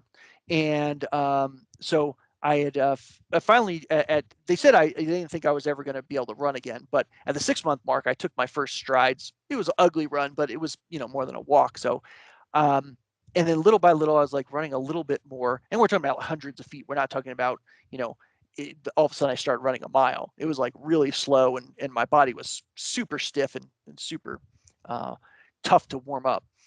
And so at some point, I probably ran for a month at this point. And I'm talking to my mom on the phone, and I just go, "Hey, Mom, I ran for the first time." Or no, I guess I said I ran, and she said, "You're gonna hurt yourself." And I was like, "Don't worry, Mom. I already been running for about a month, so I haven't hurt myself yet. So I should be able to keep going." And she was always so concerned I was going to get hurt again, which is understandable. But she finally let me in that day on a secret that no one told me. So a week after waking up from getting up from the coma, they took my parents aside and they said, he's not going to walk for 6 months, maybe more. And that was a prediction. And I walked in 3. And they're like, he's not going to get back to work or do anything outside the home for probably a year, maybe more. And I did it in 7 months. So I thought that whole time, like, I was terrible at rehab. Like, I just put my head down. I was like, I'm just going to go as hard as I can with the ability I had to go hard. And I was just like, man, I don't think I'm doing too well at this rehab thing. But apparently I was doing way better than I knew I was doing. Because I never would ask, like, am I doing okay? I was just like, I'm just keep going. Just put your head down and, repeat the same thing every day. And then hopefully, you put your faith in this recovery that eventually you're going to be better. There's no guarantees, but I was like, unless I put 100% into it, I don't want to regret 10 years from now that I didn't do that. I was like, every day, go after it. So I was like, oh, I guess I'm doing better than I thought I was. So then I was like, well, if you thought 2 years was what you were going to do, I was like, well, what if you're doing everything else twice as fast and doing things they said you would never do, and you're 6 months in and you're starting to run? I was like, what about trying to do that race in a year instead of waiting 2 years? So I go out on a run the next day, and I'm thinking about it more, and I'm just like, yeah, what about if I try it now? So I remember a race I'd done like 7 years in the past, and it was in June. So I look it up and I realized that the race happened one day short of the 1 year anniversary of the accident. I'm like, for some reason that like gripped me. I'm like, yes, do that. Don't wait till July or August or whatever. Do it in June. So I'm like, okay, that's my race. And so I have 3 months to go before the race. And at this point, I'm barely running. It's more like a hobble than any kind of run. I'd ridden my bike a couple times inside, but I hadn't ridden it outside yet. And I had additional surgeries on my elbow where they had to break my arm so it would bend again. And just the week before was the first time they said, okay, you can get it wet again with the incisions and all. So I was like, okay. I was like, do I think this is possible? I was like, I'm not 100% sure it's possible, but I was like, that feeling in my stomach of, do you think you can do this, was sucked me in, just like the skydiving and everything else sucks me in. So I was like, I don't know. Well, let's go for it. See what happens. I'm not really going to know unless I do it. So I sign up for the race and, start training. And so the 3 months went by really fast. And it was difficult training because I'm really starting from like level 0. It's not like, it's like I'm out of shape. I can get into shape. It's like, no, your body's really screwed up. Like my balance is off. Like I can't swim straight most part. And it was so, and my elbow, I'm like, I'm not sure my elbow is going to hold up. It just got surgery. And I was just like, I don't know, just keep swimming, whatever, just ignore it. And so I wasn't 100% sure I could do it. So, the night before the race, it's like torrential rains are coming down. So it's June 22nd. Well, June 21st was the night before. And it's 46 degrees and it's super cold rain. You're like way out of the ordinary for June. I was just like, man, I thought it was supposed to be sunny tomorrow. Apparently not. So I wake up, it's still raining, coming down like torrential. And so I'm driving to the race. And I was like, well, you only have one chance to break the year mark if you're going to do this race. There's no other race that, this is the day. And no one is even getting out of their cars on race day. It's coming down so hard. People are just sitting in their cars, which you never see before days of races. And so half the field doesn't even bother showing up because the conditions are so bad. And I'm like, all right, well, time to go. And so starting gun goes off, start swimming. It's 59-degree water, so it's pretty cold. You're in a wetsuit, but it's still cold. And so I get about 100 yards offshore, and my heart is going like 200 beats a minute. It feels like it's coming out of the wetsuit, and I'm hyperventilating. And I was basically in a panic attack. And the only reason I knew kind of what that was is the first few weeks after waking up from that coma, I would wake up every night, and it would feel like my heart's exploding out of my chest. And I wouldn't hyperventilate, but it was, and you're just like freaking out.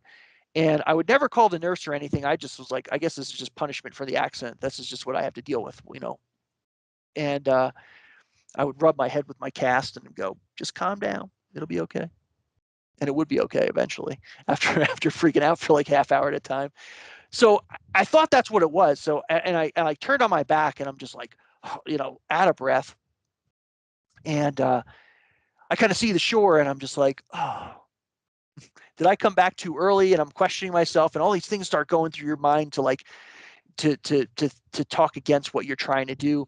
And I'm just like, I was like, I came too far just to only come this far. I was like, I'm not turning around now. So I took a couple more deep breaths and I turn back over and start swimming again. And I just go, just get 100 yards. Just see what happened if you get 100 yards. So I get 100 yards and I start calming down a little bit. I'm like, okay, just get another 100 yards. So I go another 100 yards. And then all of a sudden, after a couple of more 100 yards, my heart goes down to normal. And then I'm not hyperventilating. And then I start swimming. I'm like, you're actually swimming like really well right now. I mean, based on my, what I was capable of physically at that point. I get out of the water and I look at my watch. I'm just like, wait a minute, you just swam faster than you've ever swam, not pre-accident, but post-accident.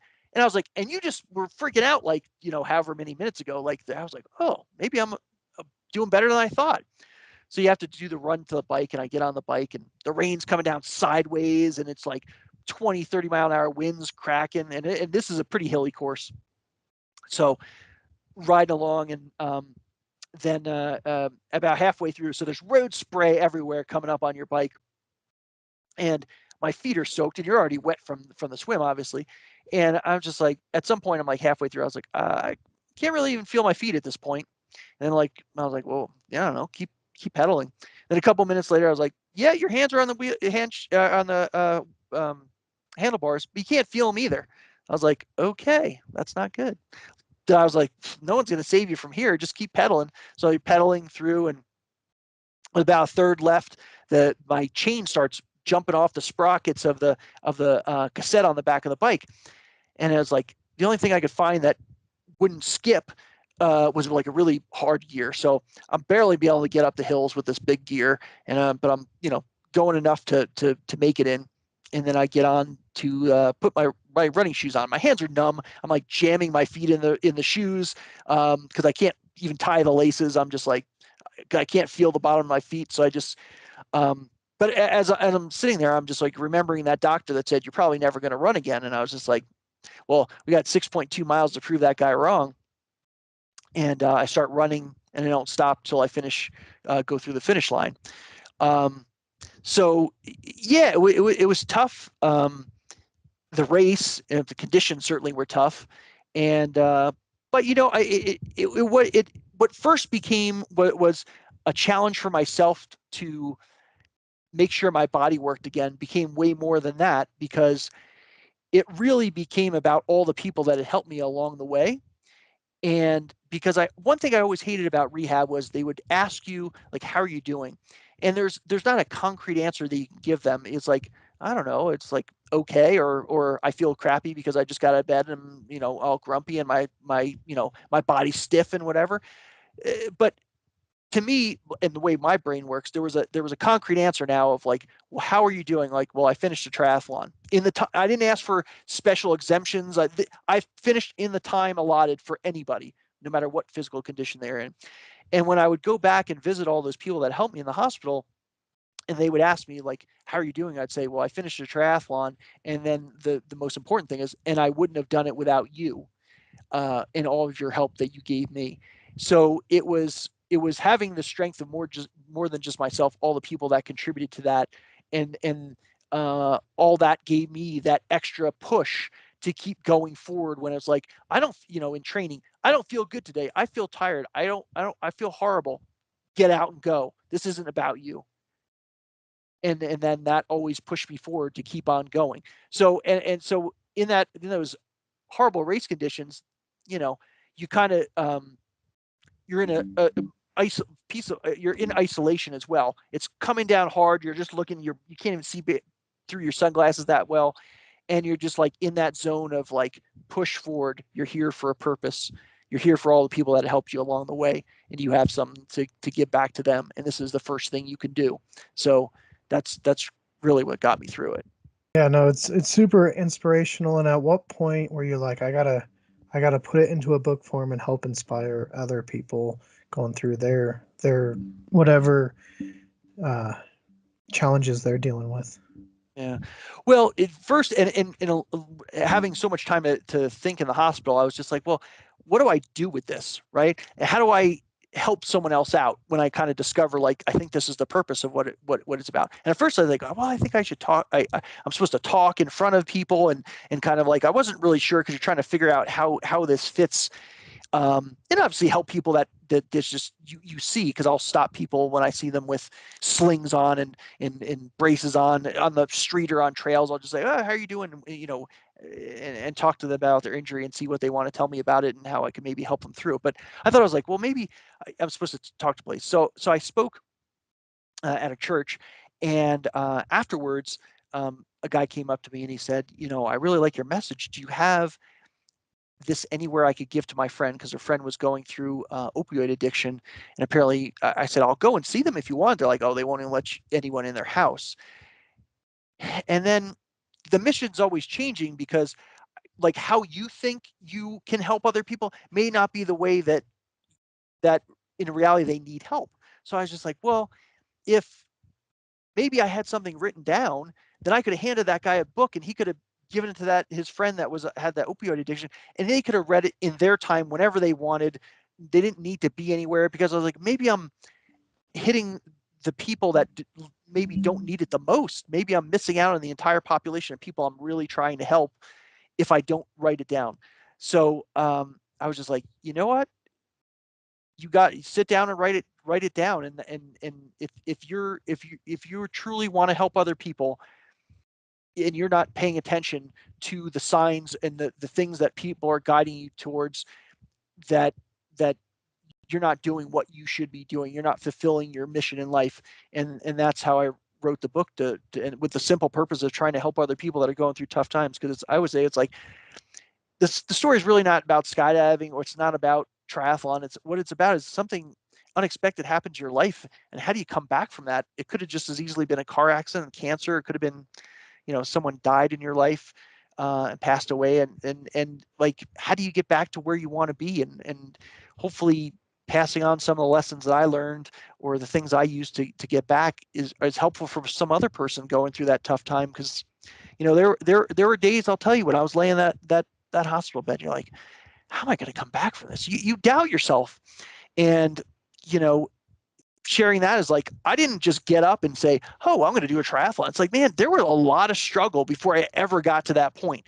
There was lots of days of doubt. There was lots of days of groaning and pain. There's lots of days where I'm just like, what is possible? What's not possible? And I'm sure other people have that same feeling, and they're not alone, because I went through the same thing. So hopefully sharing what I went through helps them when they're having those feelings of, how am I going to get through this? How can I do that? It's like, it's possible.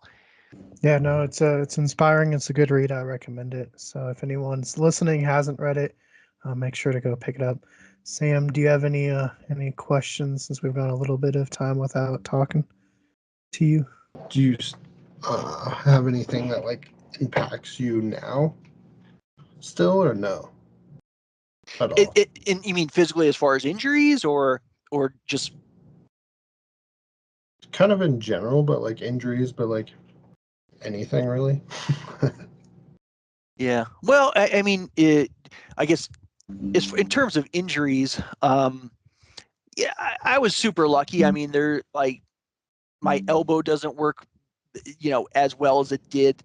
It's certainly stronger than it was, because they say the same thing. Like, you're never going to recover from this, and you're like, okay, well, I'm just going to beat my head against the wall and see how much I can recover, and then I'll tell you if I recovered or not, instead of listening to you and someone making some kind of prediction. Um, I certainly don't like, when I say race triathlon, and people are picturing like, some Hawaii Ironman world champion running through. I was like, no, it looked like, I'm glad there wasn't a video to see what I looked like when I was doing the race. And I still, even years later, I continue to rehab, and that's kind of what I'm into anyway, as far as I like to work out and run and things like that. But certainly I'm not as fast as I was. But impact, I like the scar that goes from up in my clavicle all the way to my belt line. There's no way not seeing it, right? Every day I get dressed, I see that in the mirror, and to me, it's like, I never want it to go away, and I don't think it is. After 5 years, it's still there, but it always makes me think about, what I went through before the accident, that I wasn't really happy, and the lessons I learned in the accident. It's a constant reminder to me to go, man, you got off track before. Here are the things, remember, you regretted when you were laying in that bed after that coma.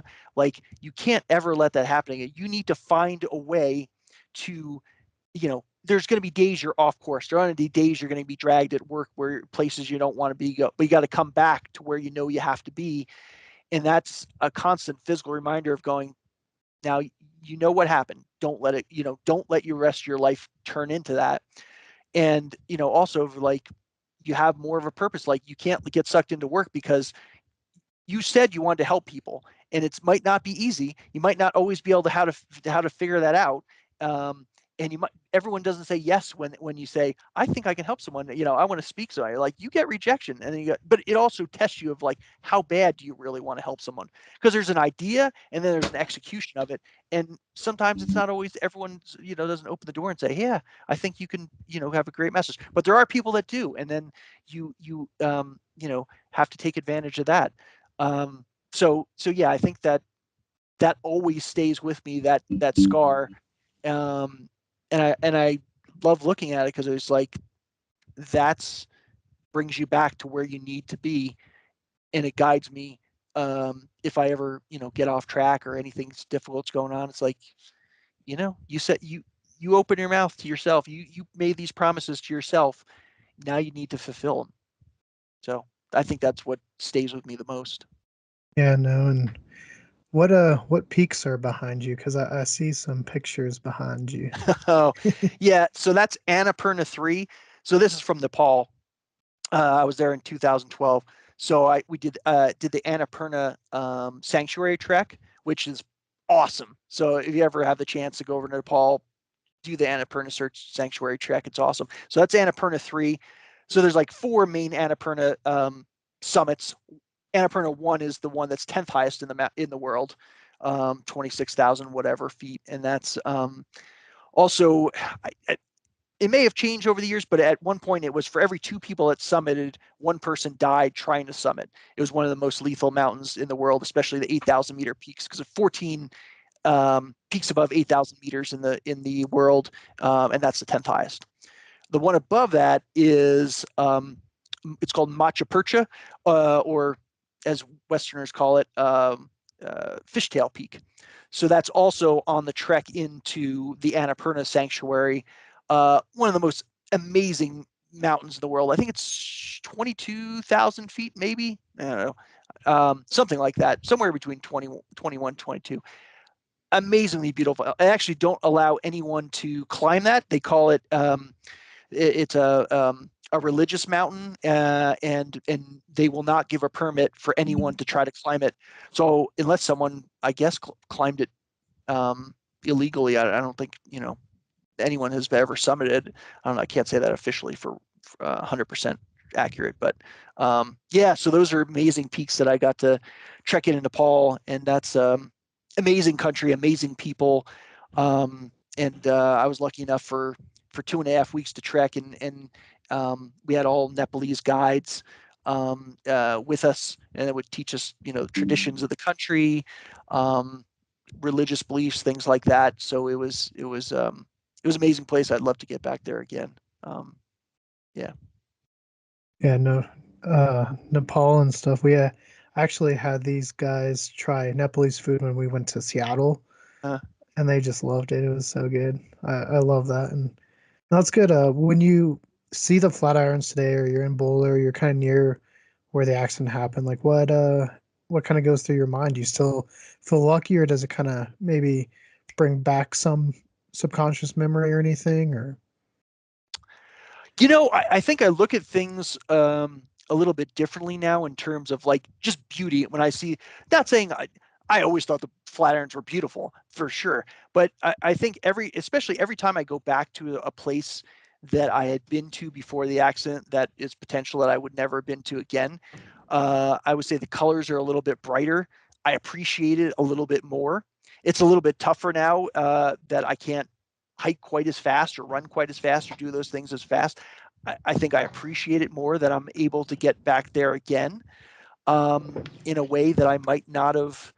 I think before I was going through everything like 90 miles an hour and maybe not stopping enough to just simply enjoy what it was. And I do that a little bit more now. So I think but yeah, I look at the Flatirons every day and go, yeah, I still live here. I still love them. I get to work out under them. But yeah, I mean, in terms of like, skydiving, I guess, because the airport is, I don't know, say 12, 15 miles away from where I live.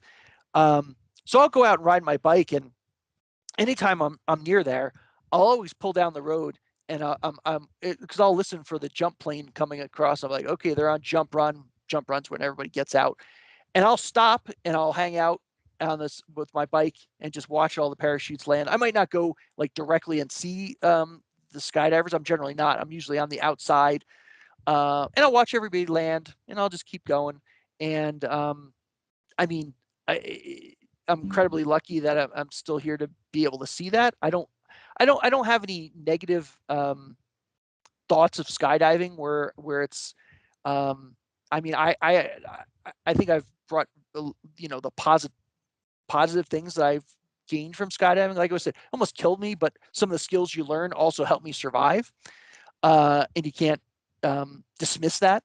So I always, I have a positive feelings of skydiving, though, I'm not currently jumping. I mean, there are unfortunately accidents, and the thing is, the more things can happen, and obviously you sign away waivers and all these things when you go, but the more you are into skydiving and the more people sort of the more the negative side of skydiving you see in terms of accidents and injuries. Because at first, if you only have like 50 jumps, you hardly know anybody there. If you're on there on a Saturday and someone gets hurt on a Sunday, it's not like it's going to get publicized that someone got hurt on the Sunday. So you might not know that happened. Then when you start knowing all these different skydivers, and you're talking, you find out that, I'm not saying the death rate is necessarily crazy. I mean, you have 3.2 million skydives a year, something like that, and about 20 to 25 deaths, something like that per year. So I mean, the death rate's pretty low, but people do break their leg, break their ankle, things like that. So the more you're around, the more you see that unfortunate side of it, because there are amazing ups and amazing things you learn, and amazing bonds you have with people that you wouldn't have had unless you skydive with them. And there's kind of an interesting bond you have with people that you skydive together with.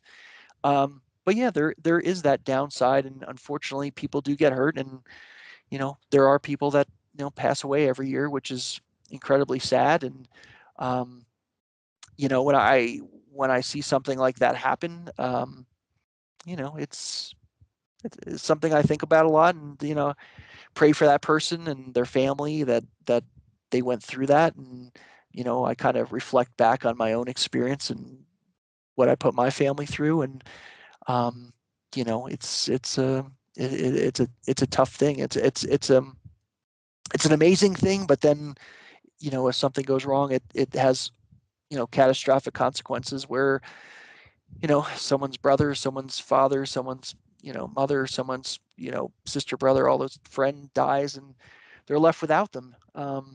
And that is really the tough side of the sport. And it's incredibly sad, but what you gain from it, I'll say, and coming from someone who almost died themselves, the things I learned from skydiving were incredible, that I still keep with me today, and I wouldn't be the same person unless I had those things. So, Well, kind of one last kind of off question before we end off today, but I know Boulder's kind of gotten a lot of views in the public eye thanks to college football and kind of that electrifying atmosphere up there this past year with uh-huh. The Rock and everyone showing up. But for anyone that's visiting, where's somewhere you think they should check out? Where's one place you think they should visit before they leave Boulder? There's so many awesome things. I mean, one of my favorite hikes is called Walker Ranch. It's on the backside of the Flatirons. I mean, it's an 8 mile hike, and it's certainly not an easy hike. So it depends on how much you can hike. But I love Walker Ranch. It South Boulder Creek comes down through it. Sometimes you'll see kayakers through it. I really love that trail. But yeah, there's so many trails that it's hard to go wrong. But just going under the Flatirons is really cool, when you could just go up to the Flatiron and touch it. And no, don't climb it unless you know what you're doing, because people get rescued off that thing every year, where they think they're like, oh, this thing looks easy, and then they're up 100 feet and go, oh, I can't get down, and I'm wearing sneakers. So it's yeah, there's so many amazing trails. I mean, I've been doing it for years, and I still don't get sick of the trails. I love it. El Dorado Canyon, just south of Boulder, especially for rock climbing, amazing. Yeah, Boulder, you have to. It has a lot of interesting things going on, and sometimes the normal newspaper reads like you're reading the Onion, with some of the things that are going on. It's odd, it's weird. I think I'm oddly used to it after 22 years. That some things what I would look at before and just shake my head. It's just like, no, this is just normally how it is. There's just some interesting people with interesting ideas or odd ideas, or they've gotten rid of, unfortunately, some of the little odd events they used to have that I guess are no longer acceptable for the for the town. But yeah, it's good restaurants. I like it for the trails, rock climbing. That's why I'm here. But it's an interesting place. But yeah, but yeah. Where can our viewers find you, find your book, and perhaps find you at a Barnes and Noble like I did, and be able to meet you and uh, get a purchased autographed copy themselves? Sure. Well, you can, if you want an autographed copy and you can't find me at one of my book signings, you can go to jasondennen.com. So JASONDENNEN.com. Also Instagram, JWD Boulder, like the city, BOULDER. You'll see I'll post everywhere I'm appearing from book signings, and you'll see me speaking various places. So if you ever have somewhere you want me to speak and tell my story, please reach out, and we can talk and see if I can get there. And but yeah, and if you're struggling for whatever you're going through in life, feel free to reach out. I'll do what I can to try to help you through that situation, because we're all going to go through rough times. But I assure you, there's sun and light on the other side. You just you have to keep pressing forward. Don't give in and don't give up. That's what I always say to everybody. People are always going to, there's lots of people that are going to tell you what you're not able to do. And I'm not talking about if it's an injury, maybe it's work or whatever part of your life. And usually it's people that aren't invested in your life that'll tell you can't do things. And if you listen to all the people that tell you that what you can't do, you probably won't accomplish what you want. But you have to push through that negativity and what people tell you can't do and keep on going. If you have a goal, go for that goal and keep pushing hard, and don't listen to all those people that have those negative things to say, or limitations that you have, and keep pushing forward. Yeah, no, that's great advice, and something I think even if you're not dealing with an injury, you can really implement in your life. And I gotta say, life works in mysterious ways sometimes, and I'm glad when I was filming the Rocky Mountain Tower, I was like, let me stop in that Barnes and Noble, because otherwise I might not have heard about the story, and I'm so glad I did. And thank you for joining us. Like, this has been an excellent conversation, so thank you so much. No, I appreciate it so much for having me on. And yeah, we ran into each other when I was actually cleaning up, and I had my setup there, and I went to the car once and had to come back to get my stuff, and you happened to be there. So if I did, if it was just, if there was 1 minute one way or another, then we would have never run into each other. So yeah, it's crazy how we met just at the right time. And yeah, thank you so much for having me on, and thank you for allowing me to tell my story, and thanks for all your thoughtful questions, and I greatly appreciate it. So, once again, Sam and I both want to say thank you to Jason for joining us on this awesome Culz interviews. And make sure to go pick up his book, 8 Days Till Sunrise.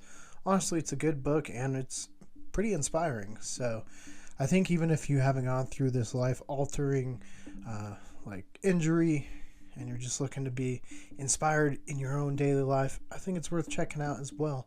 But until next time, guys, for more Culz interviews, click that link to your left. For more about what we're doing here at Culz Paranormal, click that link to your right. And don't forget to hit that like and give us a subscribe.